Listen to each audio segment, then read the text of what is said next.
ஐயோ ஐயோ, இந்த கமாண்டு போறவனுக்கு பதில் சொல்லியே ஒருத்தன் செத்து போயிடுவான் போல இருக்கு. ஆனால் செத்த பயிலா கேளுங்க.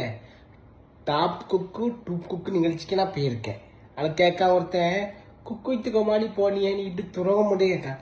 பேயில் போவான். மீடியம் மிக்ஸுங்கிறது வேற, இதுங்கிறது வேற. என்ன ஒரு கம்பெனி நடத்துகிற இது நிகழ்ச்சி இது.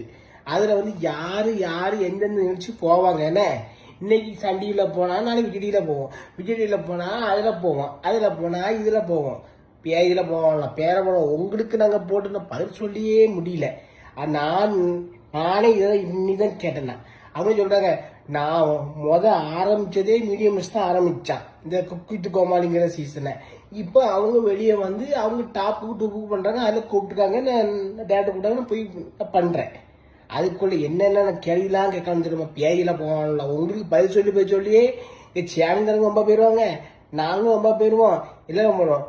பேயில போகலாம் போங்க, லூசி முட்டா போயிடலாம். விஜய் டிவியில் குக் வித் கோமாளியில் கலந்துட்டு இருந்த ஜிபி முத்து சன் டிவியில் வந்துட்டீங்களே அப்படின்னு அவருடைய இன்ஸ்டாகிராம் வலைப்பக்கத்தில் நிறைய பேர் கமெண்ட் செக்ஷனில் திட்டிகிட்டு இருக்காங்களா.